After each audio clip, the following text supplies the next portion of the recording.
Everybody ready? We're going to call the meeting to order if we could, please. Thank you. This is a special meeting of Nelson Fiscal Court, special meeting talking about dispatch and all aspects of dispatching, in particular the proposed interlocal agreement that the county received about a couple of weeks, 10 days ago or so. And then we have a revised copy in front of the magistrates today. The revisions made when Matthew Height and Tim Butler, myself, and the mayor got together last Friday in an attempt to start trying to get a little closer together. Let me make it perfectly clear, when we start this meeting, this fiscal court has expressed to me that is their goal and objective to keep this service at a local level. We have no intentions going to Kentucky State Police, even though it is enticing if you're looking at the strictly the financial side of things. But county and city services can always be farmed out to other entities, somewhat cheaper sometimes. But this is a service that the county feels, the fiscal court feels, is an important enough service that we keep at the local level and pay for it at the local level. So with that being said, I presented a proposal to the fiscal court back on May 26th that showed that the $24 a month on the tax bills would help bring us back a little closer to where we would have been if everybody still had a landline, and that still required a revenue influx of 60% from additional county tax dollars and 40% from the city tax dollars. And the report I gave will probably, in all likelihood, be much better. Two things involved. The revenue that I projected is a little lower than what Barbara has given me on the cost estimates, but I'd rather project that revenue side at a conservative level. And then the other thing is a prepaid telephone money that's going to be generated along with the what's it called? You buy your cards for the cell phones. Those are now going to be they're now going to be taxed, and that's expected to generate several $1,000s. Dave, I can't remember what the numbers were yesterday. You sent me that information. The one from the wireless from CMRS. Yeah. I think it's an increase of about $20,000 per payment we get paid quarterly. Yeah. So. But you cannot count on those revenues at this time. But however, I do think it will have a positive impact on what the city and county's contributions will be at the end of a fiscal year. And that being said, I want to make sure that everybody knows this is a conservative approach that we've taken. And moving into the interlocal agreement, the first interlocal agreement you guys had by email about 2 weeks ago or so. Yes. The one you have on your desk here, and I've highlighted, and it's got a yellow circle around it. The first page is generally just whereases and therefores. The second page goes into the term of the agreement. You see the red line portion. Media, I think you've got a copy in your mailbox if you want to check that. The initial proposal from Tim Butler to the city was 6 months, but we decided at 12 months. Everybody agreed that 12 months was probably a little bit better term. Can I say something? Should we wait until maybe the new council is in place before we do any interlocal agreement? That's a good point. Our interlocal agreement expired September the 20th, I believe, Tim, is that right? September sometime. Yeah, but it hadn't been no hurry. I mean, we've tried to get it worked out, so another couple of something we can months discuss as we move probably forward. wouldn't hurt. Might be different ideas. Or just continue with extension what we currently are operating on. Just an until idea. the new council comes in. That's not a bad idea. I don't know how the city feels about that. But that time period we've extended. Irregardless of that, Keith, we still have to come up with some kind of platform to work off of. Establishment of a Nelson County Joint Dispatch Board. The revisions were made where the volunteer fire department would elect their own person, not the mayor or the judge, make that appointment. I think it should come from the volunteer side. The next on the officers, a representative of volunteer fire department shall be elected by the volunteer fire chiefs for a term that they specify.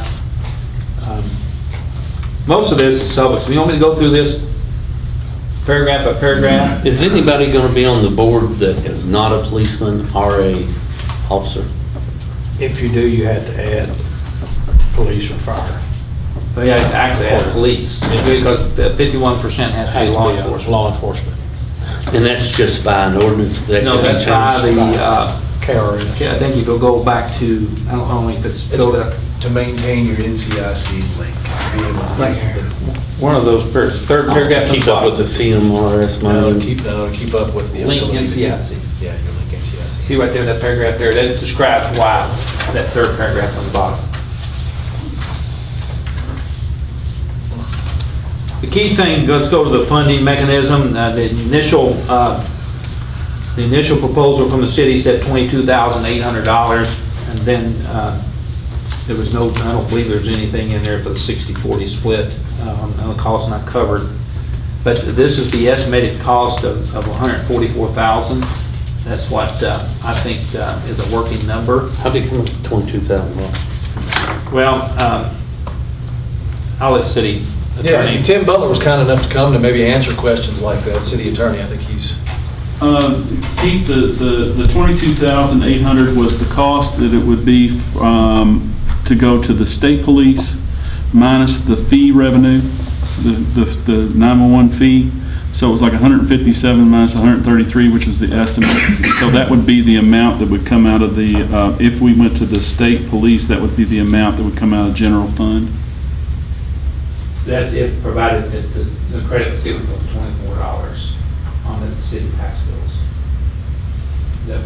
That was partial up to come with this 22. And the corporate city limits, right, Tim? Correct. How many's in city limits? I can't remember exactly, Barbara's got, we've got those numbers broken down, but it looks, I talked to Barbara about it, looks like there would be, of affected households, there's 4,341 in the city, commercials 587, and 11 farms. It looks like the city, affected properties in the cities would be about 27% of the total people paying the revenue. But bear in mind that everybody's a county resident, and we're asking for an additional amount from the county residents and the city residents, both. So we're, it's not, everybody's gonna leave a level playing field from that perspective. Right. But Tim, we think the $144,020 is what the number that the fiscal court would go along with. Okay, that's 144,020, that one Uh-huh. you mentioned?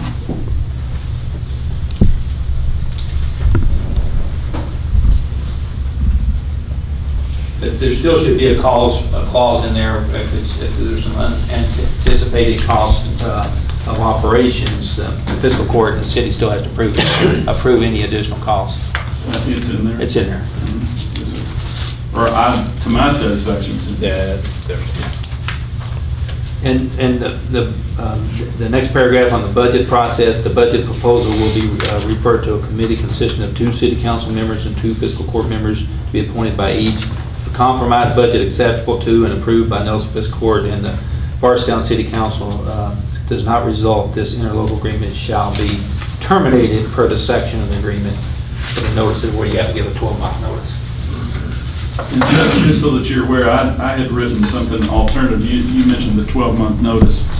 I have in there that Matthew Height had suggested the 12-month. I had written something as a kind of a compromise, because you all had talked about the the budgetary issue, about how do we budget if we terminate in 6 months, how can we, it's not really fair budgetarily. Yeah. And so what I put in there is that it would be at a minimum 6 months, but longer upon the end of a current fiscal year. So in other words, if it were in effect today and there was a notice, you all sent a letter said we want to terminate, it would go through the end of the fiscal year so that you all could budget for that. If a letter was sent next April, it would go 6 months, because that would take us through the end of the fiscal year and allow you to budget for it. So that's kind of between the 6 months and the 12-month, what 12 months, what I've written in there. But have also noted in there 12 months proposed by Matthew. So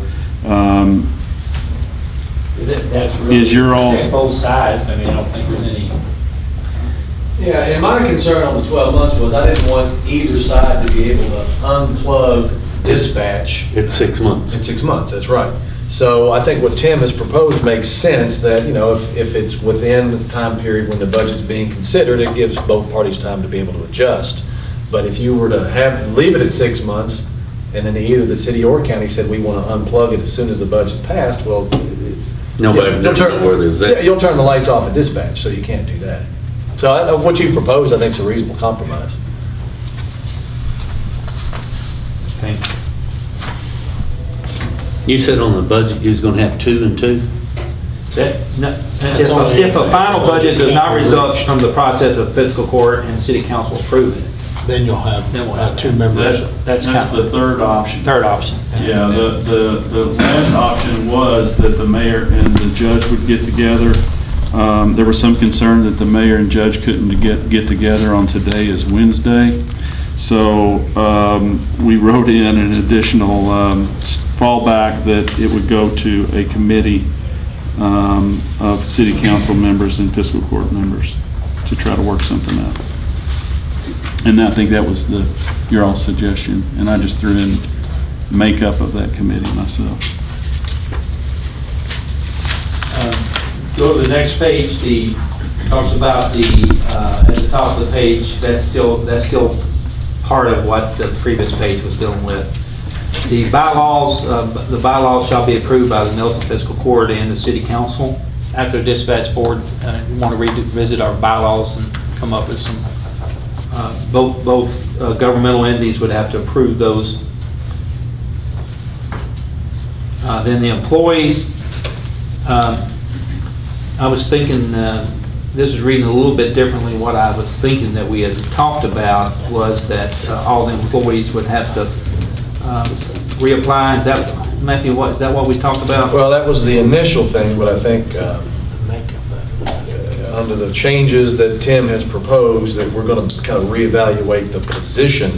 And I think there's probably some confusion exactly what the current director was hired to do and what she's actually doing. And that position needs to be evaluated to get a clear job description on exactly what's required of her, as opposed to, you know, having multiple different bosses.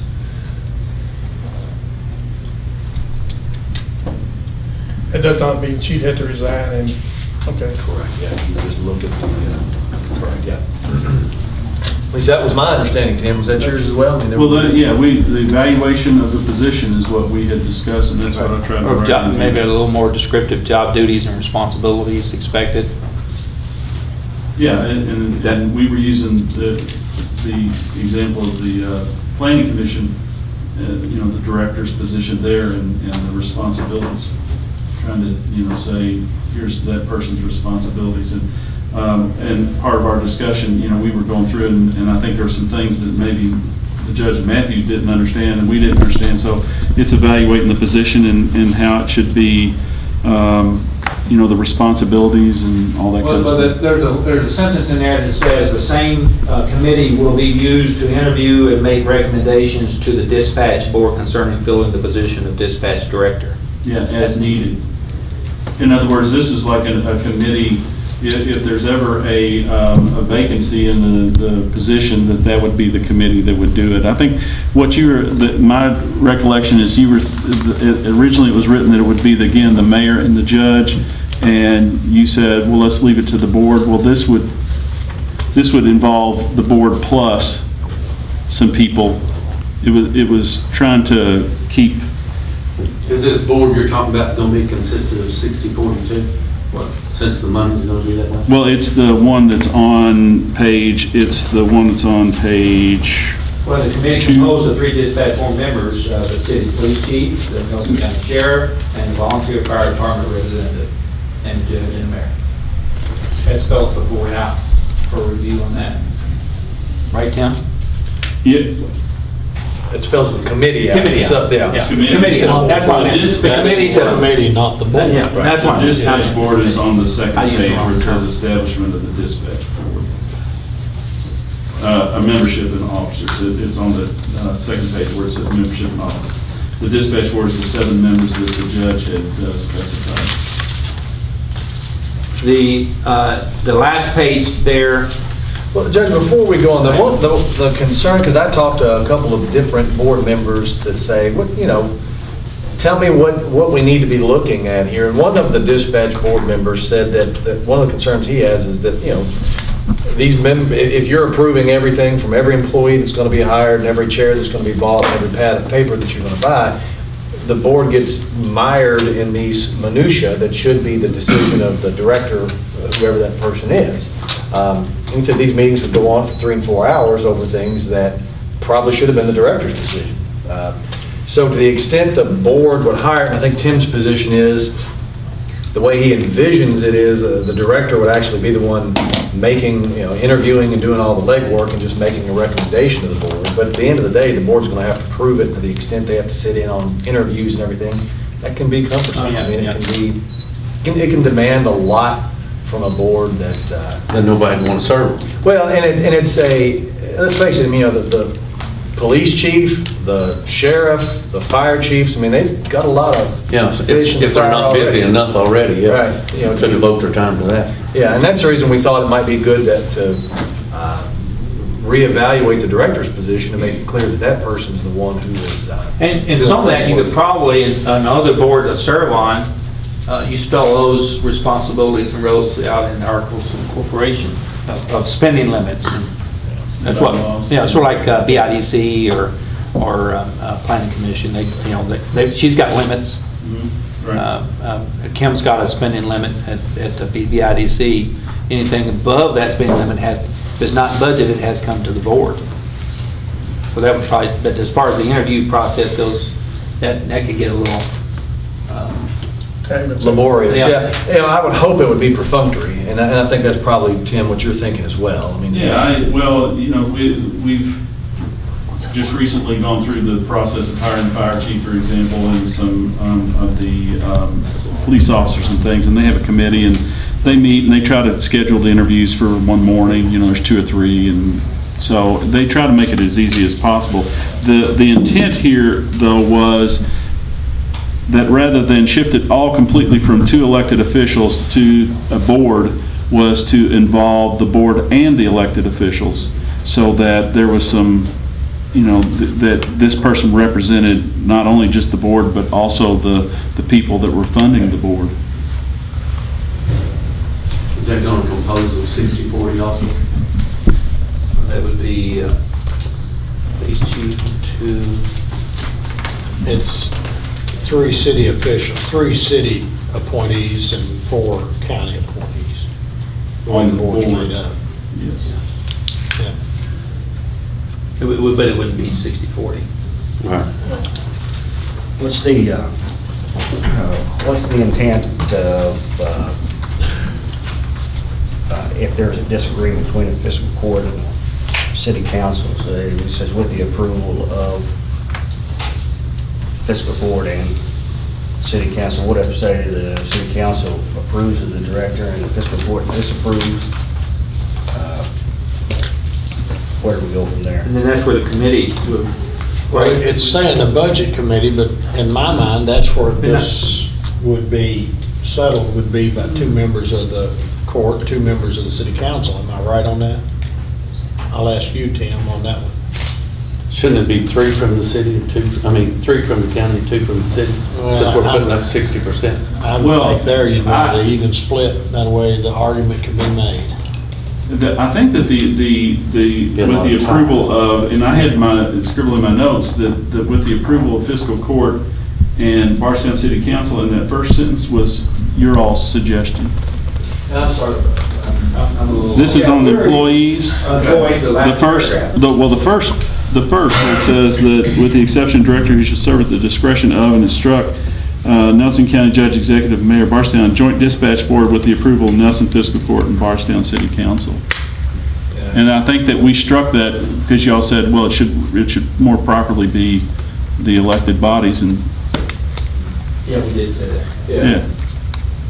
And so I guess, Jeff, is your concern if the city council and fiscal court couldn't agree? Yeah, what if, the board recommends and one governing body approves, the other doesn't?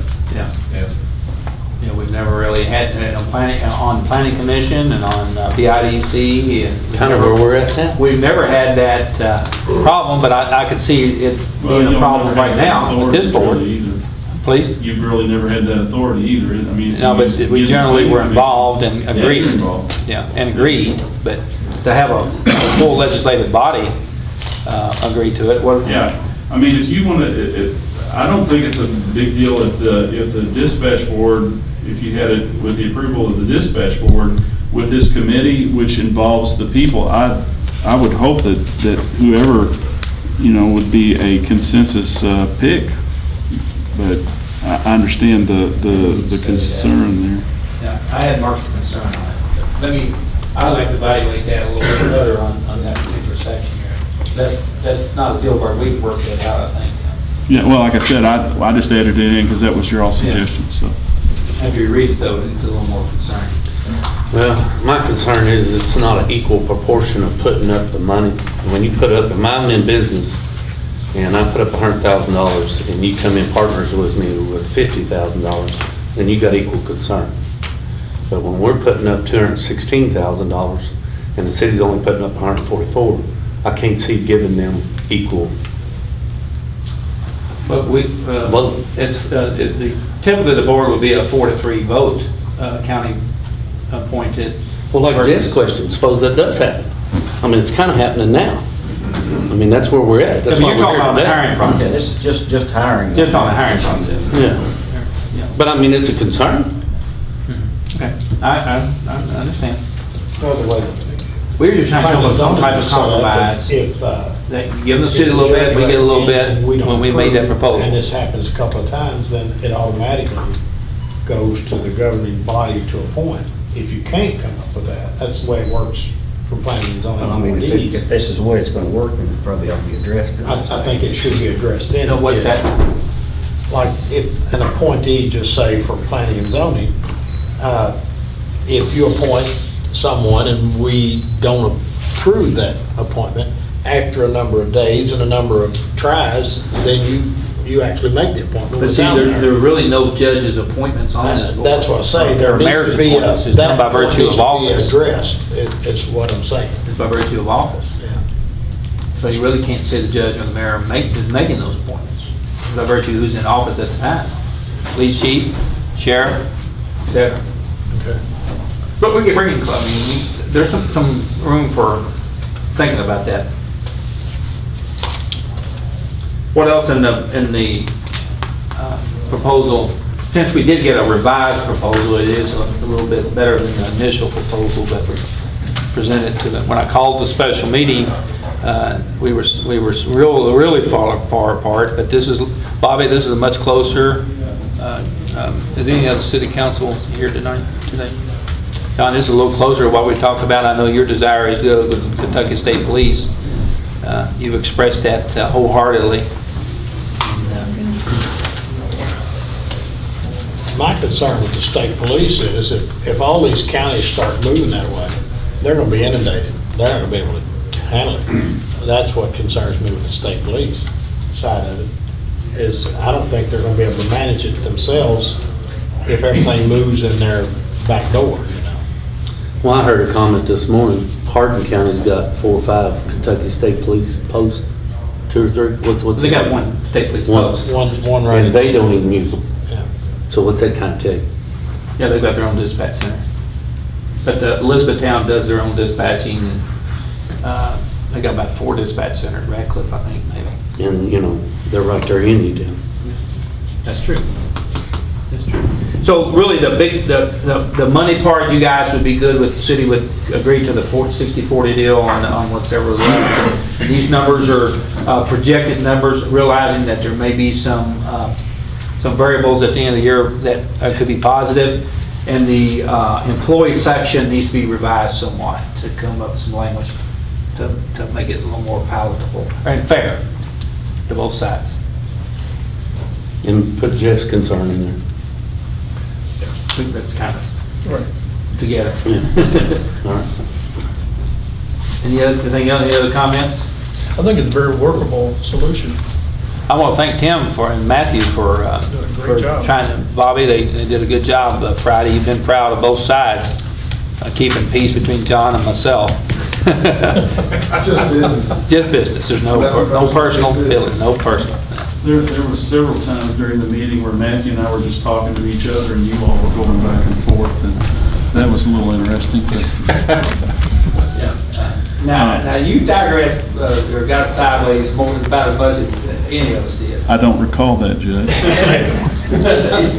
But Judge Jackson, Addition to that, a little bit. Here is the plan of action if we could. Matthew and I are going to try to work on that last paragraph, and Tim, you come up, maybe think about it too, and try to come up with some. Yeah, if propose some language. And if we could do that, and then send it back to the city council for review in the next 10 days or so, 2 weeks. Say yay or nay, and not both sides move on whichever way they want to I told them go. that what we would hope would be to have some input or response from you all for our next meeting, which would be 2 weeks from last night. What about the new council? Do you think they should wait until after the? Well, the agreement's up in September. What's been up, yeah. Yeah, and well, it was up last It's September. been extended, yeah, it could be extended again. It'll be extended 6 months. And so, I mean, this has been a problem for about 2 years. We've been trying to, and now all of a sudden it's, let's get it done. well, I think that the reason that is because it's been 2 years. I would take the exact opposite. And selfishly, I'd like to go on to other things in my life besides And if we could dispatch. get this close enough that where we were originally. I'd like to put it to bed. I'm Yeah, let's tired move of on. well, it was actually resolved in Mayor Shackle's term. Yeah. That's when the, That's when the letter went out. it was, you were given notice from Mayor Shackle's term that the interlocal agreement was resolved. And I think a lot of that started because the revenues were down on the landlines, and the city had to put in more, and the county had to put in more. And so I think we've stabilized that part of it, hopefully as a unit, and moving forward. Maybe one day we'll make ourselves whole, where it's a self-supporting service completely without extra city and county tax dollars as we move forward. You know, I know, John, you had said that you'd been okay with that aspect of it if we had, doubled the rate from 24 to 40, whatever it would take to make the county tax dollars not come into play. But I think if we can do this on a graduated basis, you still get to the end of the road. And one, and especially you judge, and the measures, this is nothing, as the media has played out, it's nothing personal between me and Dean. It's business. Dean is fighting for his constituents and his taxpayers. All I'm doing is looking for the fair shake for my constituents and for my taxpayers. It's just, as Master Keith Metcalf has said, it's business. And we're looking for the best business deal that we can get that is fair for our constituents, so. And And that's all it is. this is for the court. Matt, you have anything to add? Since this is a special meeting, this is the only subject we can discuss. I was gonna say, we can't have any other business. No. I mean, as far as this goes. Right. We're good. Motion to adjourn by Bernard Ice, second by Jeff Lear. All approved, say aye. Aye. Disapprove? Motion will carry. I want to thank y'all for coming to this special meeting.